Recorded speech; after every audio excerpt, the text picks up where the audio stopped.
Hey guys, welcome back to my channel. I realized I dropped a bomb on Instagram and I appreciate all of your love and support. So for me to get back into the swing of things, I obviously need to talk about it. I'm an open book. I'm beyond honest about every aspect of my life with you guys in this little community that we have built on the internet. But I wanted to just keep it so much more light than my last video. Go grab your makeup and get ready with me. Go grab a snack and let's hang out. I like to keep my makeup looks very light and simple. So if you are someone that is looking for a light, natural look that is going to stay and you have acne prone skin that is extremely sensitive, these products are going to be perfect for you. I'm not going to sit here and talk through all the products or what techniques I'm doing. I will leave my last makeup video linked if you want like a step-by-step and little tips and tricks. Other than that, everything I use will be linked down below. So let's get into this life update. So I am getting ready for a girls' dinner. I took the week off of work for physical and mental health reasons. So if you are new here, hi, my name is Erin. I think I already said that in the introduction. My channel grew quite a bit when I first started 3 years ago because I used to do a lot of designer knockoffs, designer dupes on here, and I moved that over to my Instagram. And then my channel got a lot more traction recently in the last year because I uploaded a first trimester miscarriage video like a year and a half ago. The healthiest thing for me at the time was to get my story out there. I felt so lost, so alone, beyond confused and heartbroken. I honestly can't even begin to describe the pain. So my husband is a very private person and I'm clearly a very public one. But for me to heal mentally, I had to tell my story. And when I told my story, I was able to heal in a way that I don't think I ever would have been if I didn't talk about it. Unfortunately, so many women experienced the same loss and had a miscarriage. So it was very traumatic for me. I was in therapy for a while because of the miscarriage. And even though talking about it on YouTube and sharing my story and finding other people's stories did help me a lot, I still had so much healing to do on my own end and traumas that I needed to address before I was ready to start trying again. Once I felt like I was in a better place mentally, my husband and I started trying again, but we were still having zero luck getting pregnant. And every doctor loves to tell you the hardest part is getting pregnant, which I obviously accomplished. So since we were having no luck with getting pregnant, we decided to see a fertility specialist. And this is all happening during COVID, so I'm not going to get into like how different it is, especially compared to now where you can actually see doctors. Like everything was telehealth, my therapy, my specialist, everything. So it's obviously a lot different now with the world kind of opening back up, kind of shutting back down again. And I kept you guys really up to date on all of our fertility testing and my results that we had gotten back through my vlogs on my channel. So I got pregnant early June and I found out the weekend of 4th of July. We were obviously so happy, so happy to be pregnant again after a year and a half of trying and not having to do anything fertility related. Beyond thrilled. I took the test without even telling my husband. I was just in the middle of doing laundry and I was like, oof, my boobs hurt and I'm really hungry all the time. And normally I have like the worst appetite ever. I was like, fuck it. Let's see. And I was. If you follow me on Instagram, you know this is no surprise, but I'm a drinker. I am someone that likes to go out to a nice dinner. I'm constantly at business lunches. I enjoy a margarita, a great margarita. I'll never turn one down. So 4th of July was definitely hard because I obviously couldn't tell my friends yet that I was pregnant. It was just way too early. And after you've been through one miscarriage, you are a hell of a lot more cautious. You don't even want to think the words pregnant because you're so scared something can happen. And it's unfortunate that the fear of your first miscarriage, it takes over. It completely takes over. I was doing anything humanly possible to stay in a positive mindset for the baby, for me and the baby, but always having that doubt in the back of my head. So we're at 4th of July and everyone is like, shots, drinks, like blah, blah, blah. And I literally had to run away from my friends. And it was so awkward because I was like hanging out with all the guys. I'm not the one that's hanging out with the husbands. Like, no, I don't want to watch you play spike ball. I don't. So our summer has been very quiet the last 2 months. I love social interaction, but I don't thrive off of it. It's not my end all be all. So I'm very happy here, home, alone, or just with my husband or with my sister. Like, that's cool. The pregnancy was a lot different than my last one. My jeans stopped fitting immediately. I still have an entire bin downstairs labeled skinny. I just didn't fit in anything. I gained 10 pounds my first 2 weeks because my appetite was so incredibly intense. I was eating constantly. If you know me, I don't have an appetite.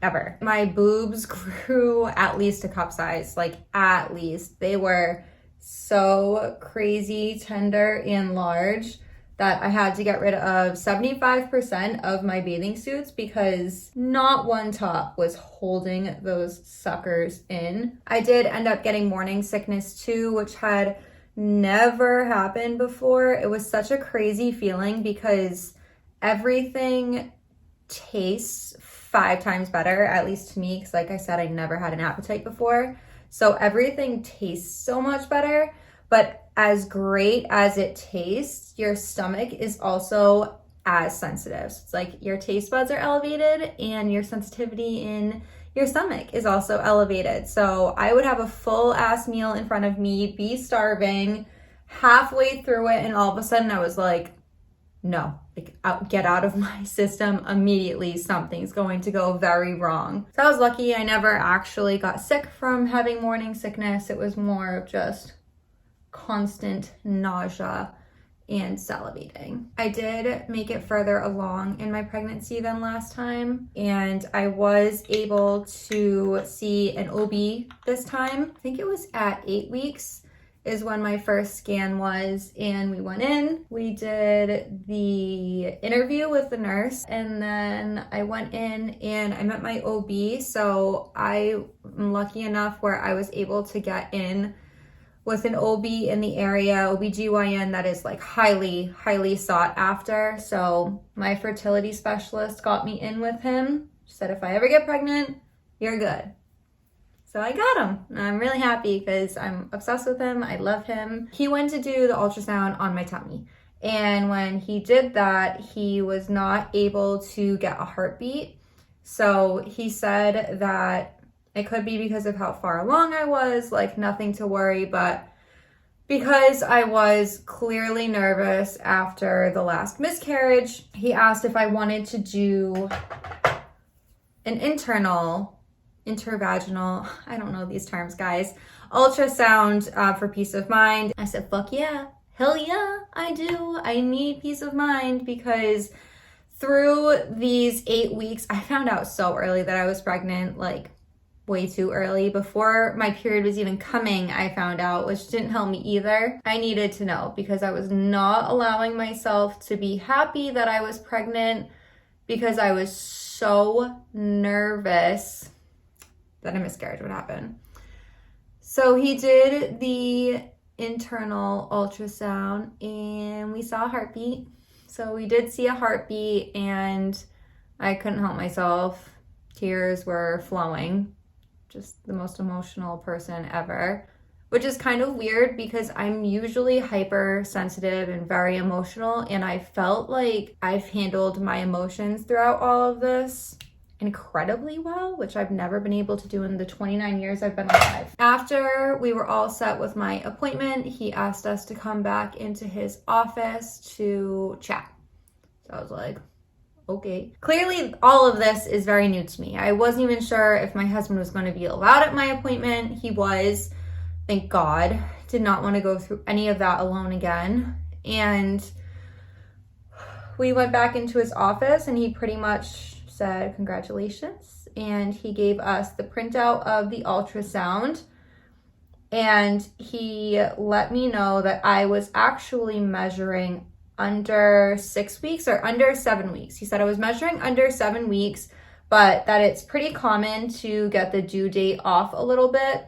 You could be off a week or two, and that's why they do the scan so early, is because they need to find your EDD, estimated due date. So because I was measuring smaller than what I should have been based on the first day of my last period, and because of my previous miscarriage, he wanted to monitor me. And I was okay with that.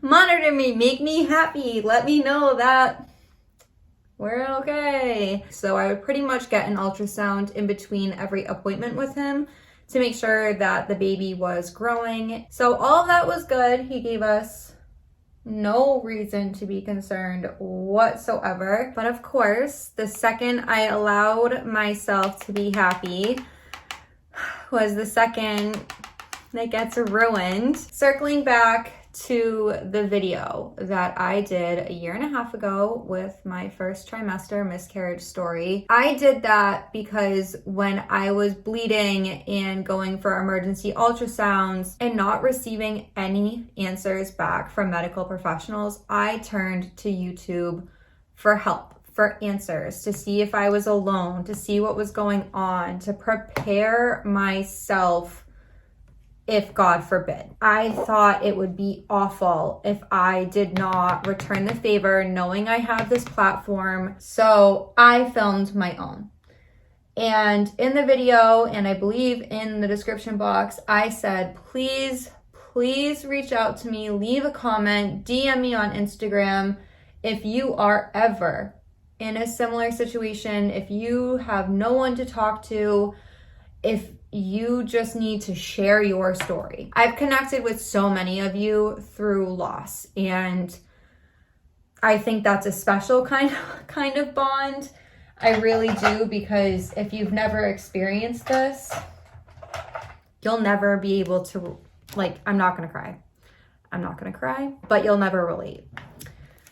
Ever. As much as I loved being there for people while they were also having miscarriages, I also hated it while I was pregnant. 24 hours after I saw the baby's heartbeat, I received a comment on my miscarriage video, and the comment was my literal situation.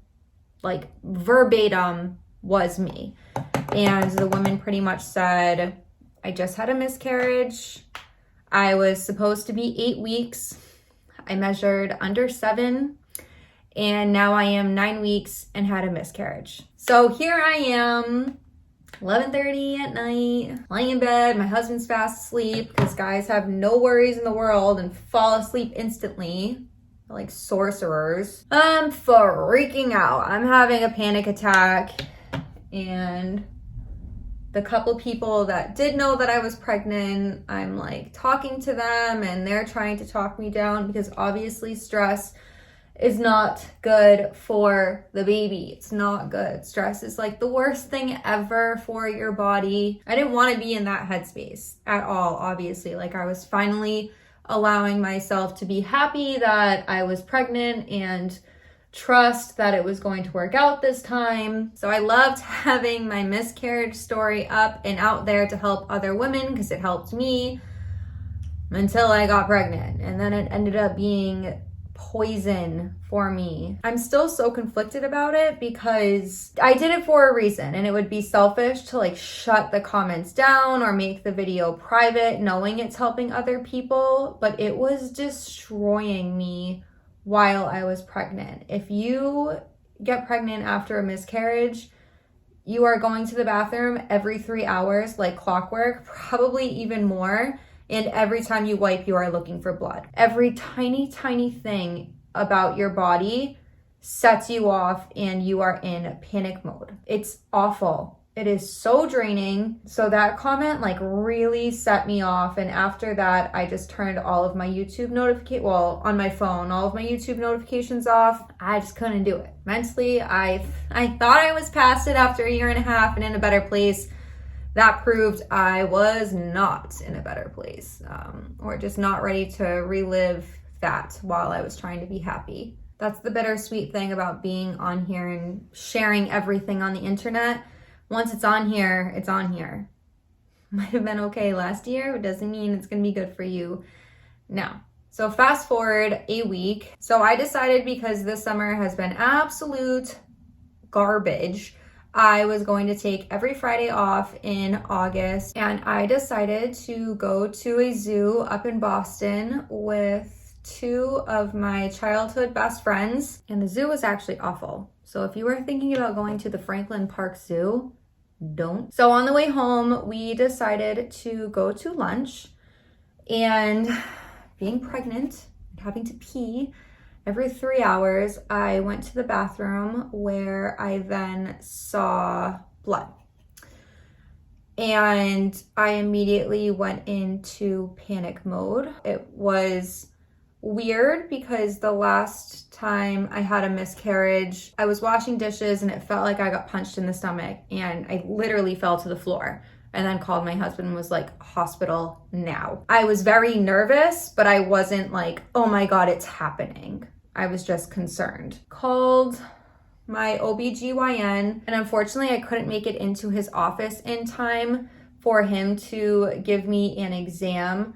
So I had to go to the hospital. So Friday night, we spent the entire night in the hospital. It took 4.5 hours between my vitals and blood work and ultrasound and everything, like a doctor and a shot. It's like 4.5 hours. It's crazy because I don't know like what hospital system you're at, but you are able to access your charts quicker and get results before you even hear back from your doctor. So I was getting live updates through my chart an hour before a doctor ever came to check in on me, or a nurse.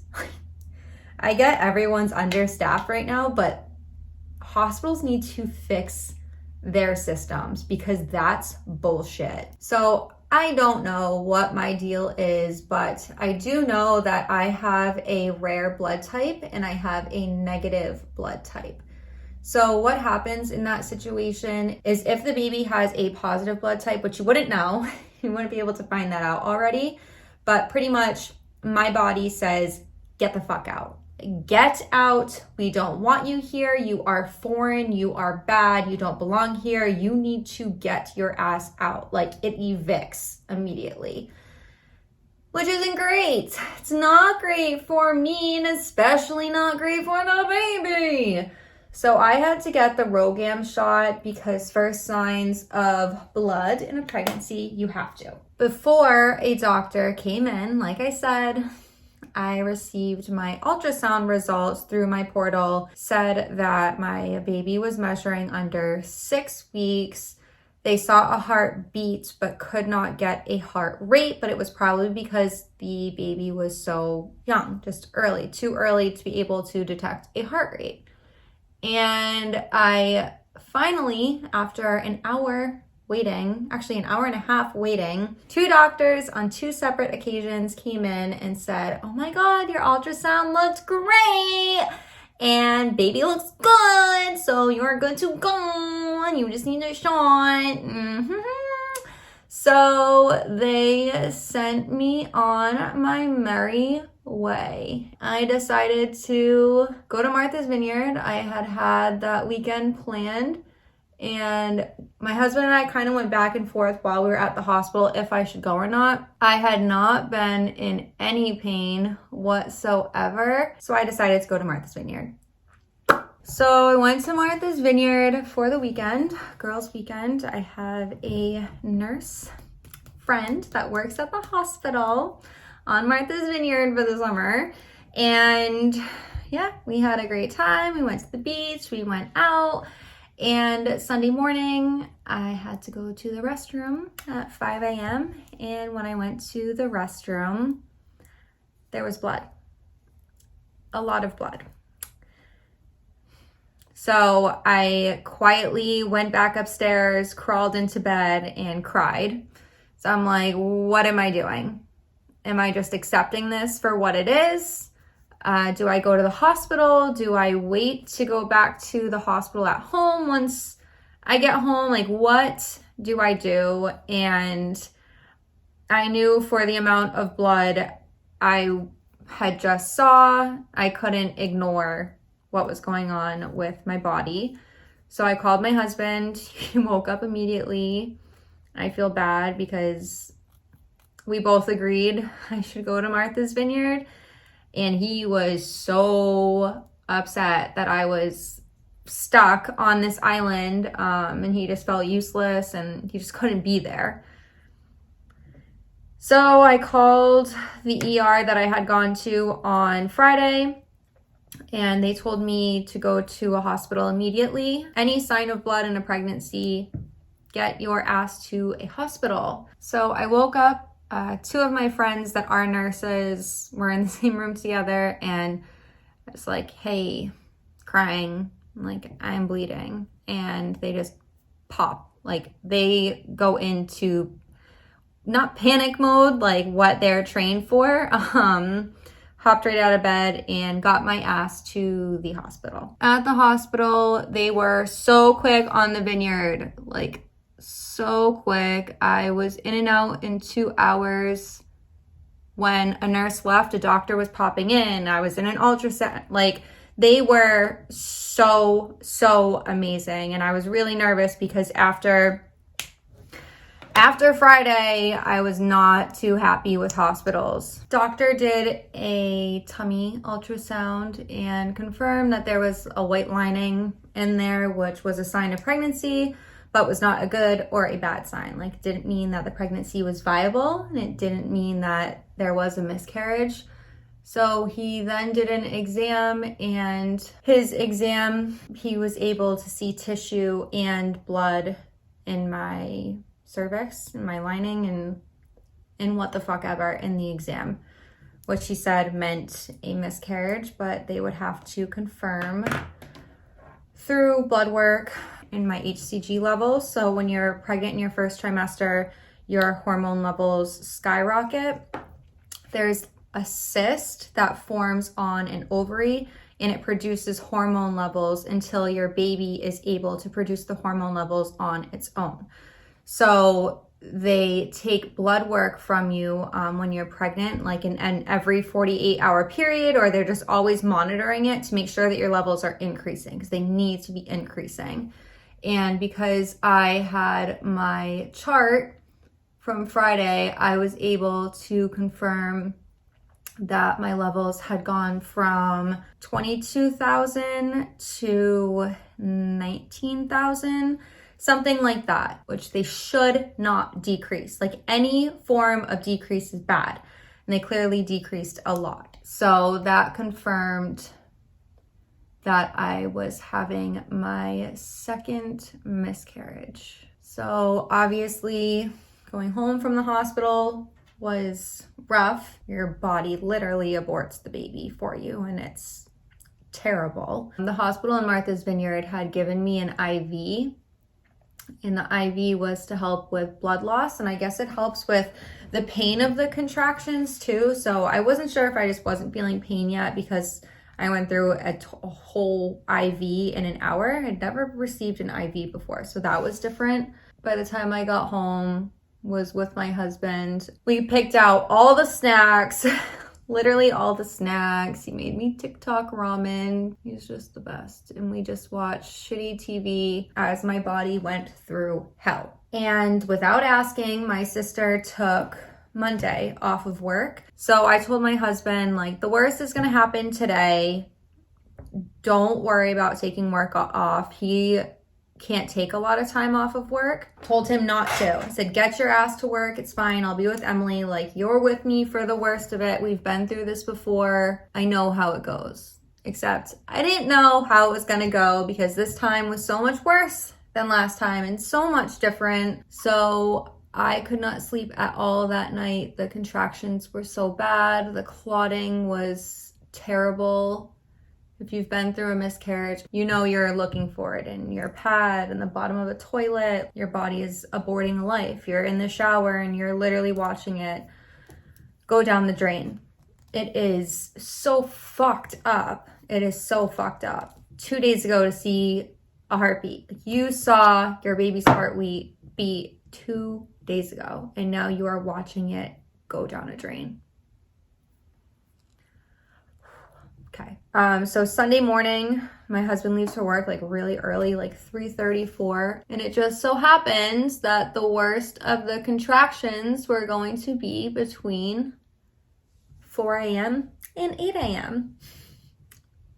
when I was alone. I was in the fetal position on my living room floor. I could not cry. I was in so much pain. I was just screaming out. I've never, ever been in pain like that before. I threw up. The contractions were so bad. My body was like contorting. It didn't know what to do with itself. I couldn't be in a fetal position. I couldn't like lay straight. I couldn't be on my side. I curled up in a ball. Like I literally could not figure out how to get comfortable. There was not much I could do because I was planning on going to my OB on Monday morning, and my sister was on her way from the Cape to my house to bring me because I clearly couldn't drive. I couldn't even stand up. So I was 5 minutes away from calling an ambulance. I'm like, this isn't right. I've never been in pain like this in my life. It wasn't like this last time. This is not good. So within those 5 minutes where I was like do or die, I had called my OB's office before they opened, and I spoke to a nurse, and I think she could tell like how scared I was because she sounded terrified, and normally they don't sound terrified. So she was able to get to my OB. He called me, and I was just crying, screaming, crying. I was explaining the pain and the amount of blood, and apparently it wasn't normal. So he told me to get to the hospital immediately, and then 2 minutes later, my sister walked in the door. So she brought me to the nearest hospital, and of course, once I got to the hospital is when the pain stopped. And that's how it is, right? It took another 4 hours. I get it. Like, I guess that's just standard. But did the whole thing, was hooked up, ultrasound, no exam, blood work. And this is the only part, if you're even still here watching, that I'm going to be a little graphic about, and was definitely the hardest part. So they needed a urine sample to check if I had an infection, like make sure I was okay. And as I went to give the urine sample to make sure I had an empty bladder for the ultrasound, I passed the gestational sac into the cup.